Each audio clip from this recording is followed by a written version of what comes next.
السلام علیکم احباب، زیب بن سزیبی آپ سے مخاطب ہوں۔ آج 30 جولائی بروز اتوار، اور آؤ قرآن کو سمجھیں، قرآن کو جانیں، قرآن کی حکمت، قرآن کی فضیلت کے عنوان سے آج میں نے جس سورت کا انتخاب کیا ہے وہ سورہ قاف ہے۔ تو آج اس صورت کے حوالے سے میں آپ سب کے سامنے جو ہوں، جو تھوڑی سی معلومات ہیں جو میرے علم میں ہیں اور کچھ جو میں نے حاصل کیے ہیں وہ میں آپ لوگوں تک پہنچاتی ہوں۔ قرآن مجید کی یہ 50ویں صورت ہے جس میں 3 رکوع ہیں، 45 آیات ہیں، اور سورہ قاف جو ہے یہ دور نزول اس کا مکی ہے، عدد پارہ 26 ہے، اور اعداد و شمار 3 رکوع ہیں، 45 آیات ہیں، 373 الفاظ ہیں، 1507 حروف ہیں۔ جہاں تک اس کے نام کا تعلق ہے تو آغاز ہی کے حروف قاف سے ماخوذ ہے۔ مطلب یہ ہے کہ وہ سورج جس کا ابتدا حرف قاف سے ہوا ہوتا ہے، قاف۔ کسی اور زمانہ نزول اس کا یہ ہے کہ کسی معتبر روایت سے پتہ نہیں چلتا کہ یہ ٹھیک کس زمانے میں نازل ہوئی، مگر مضامین پر غور کرنے سے محسوس ہوتا ہے کہ اس کا زمانہ نزول مکہ معظمہ کا دوسرا دور ہے، جو نبوت کے تیسرے سال سے شروع ہو کر 5ویں سال تک رہا۔ اور یہ سورت جو ہے 5ویں سال میں نازل ہوئی ہوگی، جبکہ کفار کی مخالفت اچھی خاصی شدت اختیار کر چکی تھی، مگر ابھی ظلم و ستم کا آغاز نہیں ہوا تھا۔ تو جہاں تک اس کے موضوع اور مباحث اور تفاسیر کے حوالے سے ہے کہ اس میں کیا بیان کیا گیا ہے، اور اس صورت کا جو ہے لب لباب کیا ہے، اور اس صورت میں کیا بتانے کی کوشش کی گئی ہے، اور مسلمانوں کو کیا جو ہے مسلمانوں کو اور دیگر جتنے بھی مذاہب کے لوگ ہیں یا جنہوں نے اسلام قبول کر لیا تھا ان کے لیے، اور جنہوں نے اسلام قبول نہیں کیا تھا ان کے لیے اس صورت میں جو بھی باتیں بتائی گئی ہیں وہ میں آپ لوگوں کے سامنے رکھتی ہوں۔ معتبر روایت سے معلوم ہوتا ہے کہ رسول اللہ صلی اللہ علیہ وآلہ وسلم اکثر عیدین کی نماز میں اس صورت کی تلاوت فرمایا کرتے تھے۔ ایک خاتون ام ہاشم بن حارثہ جو حضور صلی اللہ علیہ وآلہ وسلم کی پڑوسن تھیں، بیان کرتی ہیں کہ مجھے سورہ قاف یاد ہی اسی طرح ہوئی کہ جمعے کے خطبوں میں آپ کے زمانے مبارک سے اس کو سنتی تھی۔ بعض اور روایات میں آیا ہے کہ فجر کی نماز میں بھی آپ بکثرت اس کو پڑھا کرتے تھے۔ اس سے یہ بات واضح ہے کہ حضور صلی اللہ علیہ وآلہ وسلم کی نگاہ میں ایک بڑی اہم صورت تھی، اس لیے آپ زیادہ سے زیادہ لوگوں تک بار بار اس کے مضامین پہنچانے کا اہتمام فرماتے تھے۔ اس اہمیت کی وجہ سے یہ صورت بغور پڑھنے سے بآسانی سمجھ میں آ جاتی ہے۔ پوری صورت کا موضوع آخرت ہے، یعنی اس صورت کا جو اہم موضوع ہے وہ کیا ہے؟ آخرت ہے۔ رسول اللہ صلی اللہ علیہ وآلہ وسلم نے جب مکہ معظمہ میں اپنی دعوت کا آغاز کیا تو لوگوں کو سب سے زیادہ اچنبھا آپ کی جس بات پر ہوا وہ یہ تھی کہ مرنے کے بعد انسان دوبارہ اٹھائے جائیں گے، ان کو اپنے اعمال کا حساب دینا ہوگا۔ لوگ کہتے تھے کہ یہ تو بالکل انہونی بات ہے، عقل باور نہیں کرتی کہ ایسا ہو سکتا ہے۔ آخر یہ کیسے ممکن ہے کہ جب ہمارا ذرہ ذرہ زمین میں منتشر ہو چکا ہو تو ان پراگندہ اجزاء کو ہزارہ برس گزرنے کے بعد پھر سے اکٹھا کر کے ہمارا یہی جسم از سر نو بنا دیا جائے گا اور ہم زندہ اٹھ کھڑے ہوں گے؟ اس کے جواب میں اللہ تعالیٰ کی طرف سے یہ تقریر نازل ہوئی۔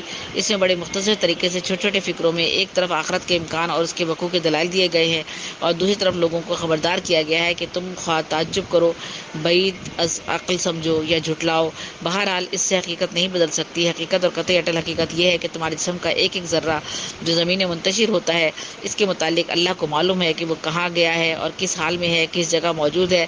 اللہ تعالیٰ کا ایک اشارہ اس کے لیے کافی ہے، اور یہ تمام منتشر ذرات پھر جمع ہو جائیں گے اور تم کو اس طرح دوبارہ بنا کر کھڑا کیا جائے جس طرح پہلے بنایا گیا تھا۔ اس طرح تمہارا یہ خیال کہ تم یہاں شتر بے مہار بنا کر چھوڑ دیے گئے ہو اور کسی کے سامنے تمہیں جواب دہی نہیں کرنی ہے، ایک غلط فہمی کے سوا کچھ نہیں ہے۔ ہمارے واقعہ یہ ہے کہ اللہ تعالیٰ براہ راست خود بھی تمہارے ہر قول و فعل سے بلکہ تمہارے دل میں گزرنے والے خیالات تک سے واقف ہے۔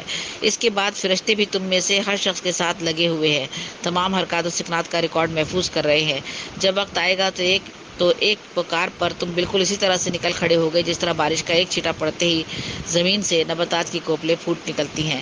اس وقت کی غفلت کا پردہ جو آج تمہاری عقل پر پڑا ہوا ہے تمہارے سامنے سے ہٹ جائے گا، اور تم اپنی آنکھوں سے وہ سب کچھ دیکھ لو گے جس کا آج انکار کر رہے ہو۔ اس وقت تمہیں معلوم ہو جائے گا کہ تم دنیا میں غیر ذمہ دار نہیں تھے بلکہ ذمہ دار اور جواب دہ تھے۔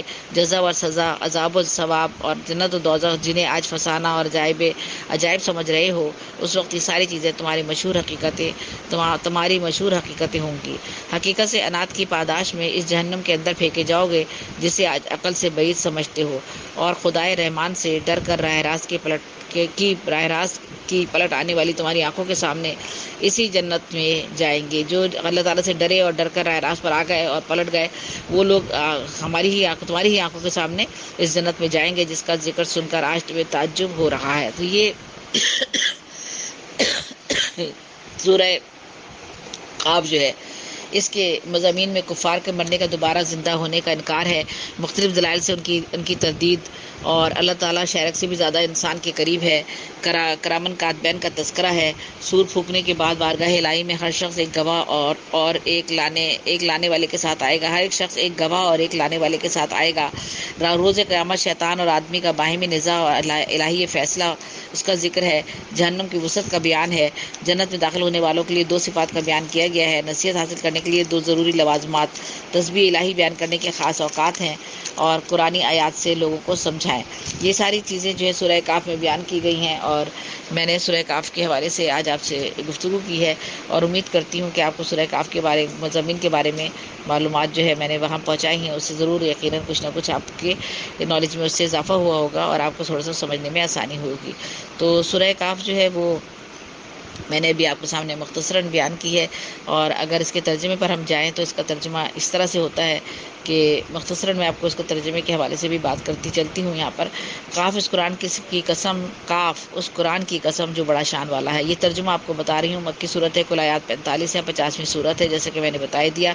تو شروع کرتے ہیں، یعنی بسم اللہ الرحمن الرحیم، اور شروع کرتی ہوں اس کا ترجمہ۔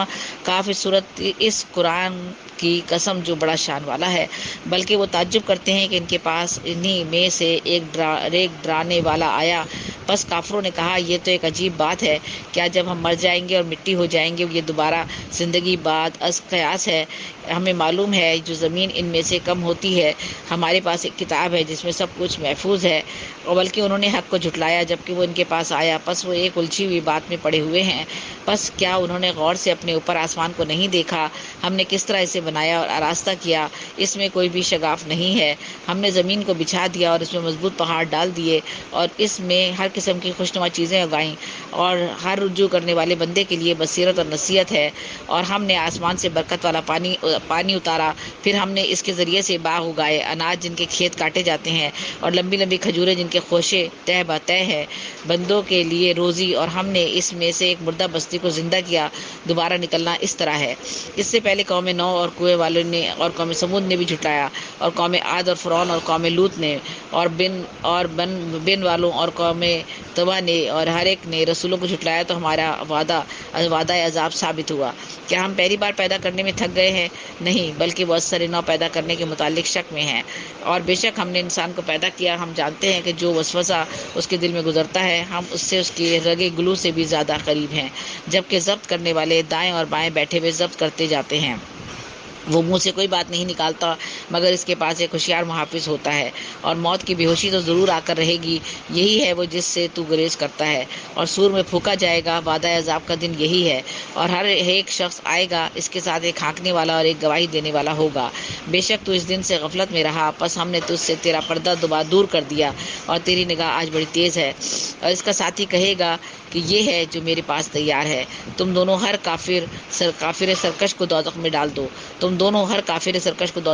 دو، جو نیکی سے روکنے والا، حد سے بڑھنے والا، شک کرنے والا ہے۔ جس نے اللہ کے ساتھ کوئی دوسرا معبود ٹھہرایا، پس اسے سخت عذاب میں ڈال دو۔ اس کا ہم نشی کہے گا، اے ہمارے رب، میں نے اسے گمراہ نہیں کیا تھا بلکہ وہ خود ہی بڑی گمراہی میں پڑا ہوا تھا۔ فرمائے گا، تم میرے پاس مت جھگڑو، میں تو پہلے تمہاری طرف اپنے عذاب کا وعدہ بھیج چکا تھا، میرے ہاں کی بات بدلی نہیں جاتی، اور نہ ہی بندوں کے لیے ظالم ہوں۔ جس دن ہم جہنم سے کہیں گے، کیا تو پھر بھر چکی؟ تو وہ کہے گی، کیا کچھ اور بھی ہے؟ اور بہشت پرہیزگاروں کے لیے قریب لائی جائے گی کہ کچھ فاصلہ نہ ہوگا۔ یہی ہے جس کا تم سے وعدہ کیا جاتا ہے، ہر رجوع کرنے والا اور حفاظت کرنے والے کے لیے۔ اور جو کوئی اللہ سے بن دیکھے ڈرے اور رجوع کرنے والا دل لے کر آیا، اس میں سے علامتی سے داخل ہو جاؤ، ہمیشہ رہنے کا دن یہی ہے۔ انہیں جو کچھ وہ چاہیں گے وہاں ملے گا، ہمارے پاس اور بھی زیادہ ہے۔ اور ہم نے ان سے پہلے کتنی قومیں ہلاک کر دیں جو قوت میں ان سے بڑھ کر تھیں، پھر عذاب کے وقت شہروں میں دوڑتے پھرنے لگے کہ کوئی پناہ کی جگہ ہے۔ بے شک اس میں اس شخص کے لیے بڑی عبرت ہے جس کے پاس فہم دل ہو یا متوجہ ہو کر بات کی طرف کان لگا دیتا ہو۔ اور بے شک ہم نے آسمانوں اور زمینوں کو پیدا کیا، اور جو شخص ان کے درمیان میں ہے 6 دن میں، اور ہمیں کچھ بھی تکان نہیں ہوئی۔ بس ان باتوں پر صبر کر جو وہ کہتے ہیں، اور اپنے رب کی پاکیزگی بیان کر، تعریف کے ساتھ دن نکلنے سے پہلے، دن چھپنے سے پہلے، اور جو کچھ رات میں بھی اس کی تسبیح کرو، اور نماز کے بعد بھی۔ اور توبہ سے سنیے، جس دن پکارنے والا پاس سے پکارے گا۔ جس دن وہ ایک چیخ کو بخوبی سنیں گے، یہ دن قبروں سے نکلنے کا ہوگا۔ بے شک ہم ہی زندہ کرتے اور مارتے ہیں، ہماری طرف ہی لوٹ کر آنا ہے۔ جس دن ان سے زمین پھٹ جائے گی، لوگ دوڑتے ہوئے نکل آئیں گے۔ یہ لوگوں کا جمع کرنا بہت آسان ہے، ہم جانتے ہیں جو کچھ وہ کہتے ہیں، آپ ان پر کچھ زبردستی کرنے والے نہیں۔ پھر آپ قرآن سے اس کو نصیحت کیجئے جو میرے عذاب سے ڈرتا ہے۔ تو یہ جو ہے اس میں میں نے آپ کو ترجمہ بھی بتا دیا۔ سورہ کاف کے بارے میں نے آپ سے بات کی ہے، اور امید کرتی ہوں کہ اس میں جو بتایا گیا ہے کہ انسان دوبارہ سے آخرت کے بارے میں بیان دیا گیا ہے، اور بتایا گیا کہ انسان دوبارہ سے زندہ کیے جائیں گے اور اللہ تعالیٰ کے سامنے جواب دہ ہوں گے، اور ہمارا اعمال نامہ جو ہے اس کے متعلق ہمارے سے حساب کتاب کیا جائے گا، اور ہمارے ساتھ بھی فرشتے موجود ہیں، کرامن کاتبین موجود ہیں جو ہمارے ہر عمل کا حساب کتاب لکھتے جاتے ہیں۔ تو کوئی بھی چیز اللہ سے چھپی ہوئی نہیں ہے۔ اللہ تعالیٰ ہی زندگی دینے والا ہے، اللہ تعالیٰ ہی ہمیں موت سے ہمکنار کرتا ہے، اللہ ہی ہمیں رزق دیتا ہے، ذرے ذرے اور کائنات کا چلانے والا رب کریم۔ ہماری گناہ معاف فرمائیے، ہماری توبہ قبول کیجیے، اور ہم میں سے جو لوگ گزر چکے ہیں ان کی بھی توبہ قبول کیجیے، ان کے لیے آسانیاں فرمائیے، ان کے لیے جنت قبروں کو وسیع اور کشادہ کر دیجیے، جنت کے دروازے ان پر کھول دیجیے۔ اے میرے پاک پروردگار، آپ سے یہی امید ہے کہ آپ ہمارے جو ہے خطاؤں کو معاف فرمائیں گے، درگزر فرمائیں گے، اور یہی آپ سے ہم ہر دعا میں یہی آپ سے مانگتے ہیں کہ اے رب کریم، ہمارے لیے ہم بہت گناہ گار ہیں، ہم بہت خطا کار ہیں، لیکن ہمیں آپ کی رحمت پر یقین ہے، اور ہم کوشش کرتے ہیں کہ اپنے اعمال کو کسی نہ کسی طرح سے سدھار سکیں، اور ہم سے جو غلطیاں ہو جائیں ان کی ہم معافی مانگتے رہیں، اور توبہ کا دروازہ کھلا ہے، توبہ کرتے رہیں۔ تو یہ آج کا میں نے سورہ کاف کے حوالے سے آپ سے بات کی ہے۔ زیب النصر زیبی آپ سے مخاطب تھی، اور آج میں نے یہ اوشین نیوز پر یہ پروگرام شیروان صاحب کے چینل کے لیے کیا ہے۔ ان کا بھی بہت بہت شکریہ جن کے توسط سے یہ پروگرام آپ لوگوں تک پہنچتے ہیں، اور اللہ تعالیٰ ہمیں ہماری آنکھیں کھولنے کے لیے یہ بہت کچھ ہے کہ ہم قرآن شریف کو اردو میں سمجھ سکیں اور اس پر عمل کر سکیں، اور اس کی بتائی ہوئی باتوں پر جو ہے وہ اس کی ہدایات پر پوری طرح سے چل سکے۔